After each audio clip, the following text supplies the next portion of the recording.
Greetings to the members of the 931st Air Refueling Group. This month's commander's message is coming to you from our Civil Engineering Squadron. Today we're here in Building 948 in a TFI setting with some of our active duty partners. I've got a couple of our airmen here that I'll introduce shortly.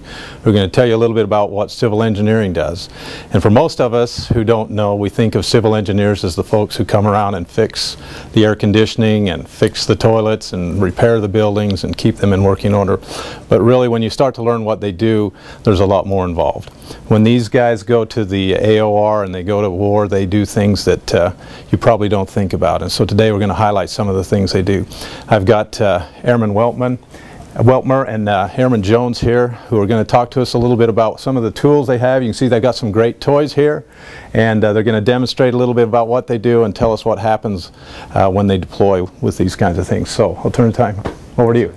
As engineer assistants, we have a cradle to the grave concept in all of our daily projects we do, from designing to drafting to surveying all the way to the construction of the project. We're there 100% of the way helping. Overseas, we are 100% of the time, our focus is the runway. It's a mission of the Air Force, get planes in the air. You do things like they harden buildings. I've been on a deployed location as an ADVON commander where we've had damage to the runway or simulated damage. They bring out the heavy equipment, they fill in the craters in the runways, they help us harden buildings. They teach us ASO kinds of principles when they're there as well. And so anytime you think about an austere location where bombs are going off, shots are being fired, things are being damaged, these are the guys that are going to come in and fix it, and they're going to harden it and make it safe for us when we're there. So they do a lot of great things there. So yes, sir. We do all the runway repair, strengthen of all the concrete, and one of the main things we do here and overseas is surveying. Here's Airman Jones. He's going to explain what surveying is and the equipment used to do it. Not to be confused with Moses and the staff here, though. So well, sir, we have two main instruments that we use when we go surveying. Right here we have the R8 satellite, GPS satellite receiver. It is a very expedient and fast surveying method. Usually, if in a deployed environment, this is what we would use over what we have here, the total station, and this one is more accurate.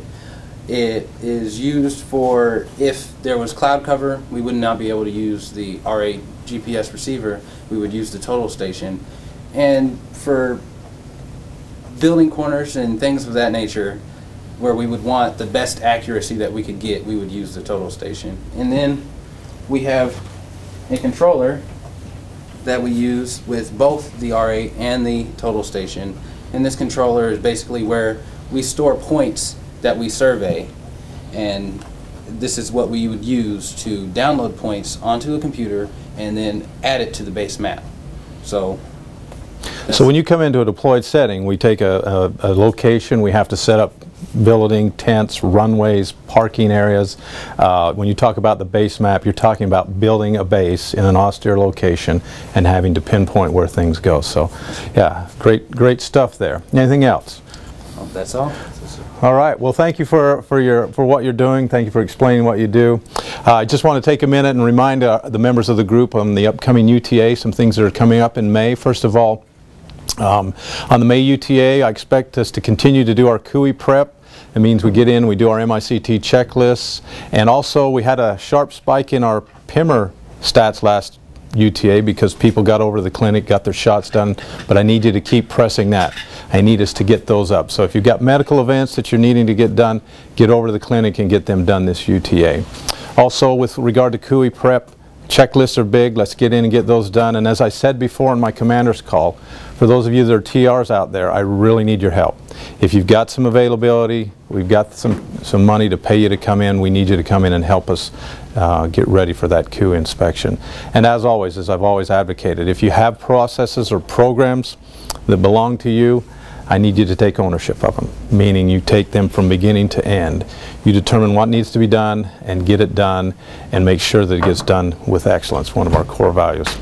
Okay, so in closing though, I want to say thank you for all you do. Don't forget we got people deployed that we need to be thinking about. We got people in the AOR as we speak. Take care of them and their families. And again, thanks for putting on the uniform. I know you're civilian most of the time, but we appreciate you coming out and supporting what we do here and serving your country. Thanks again. See you at the UTA.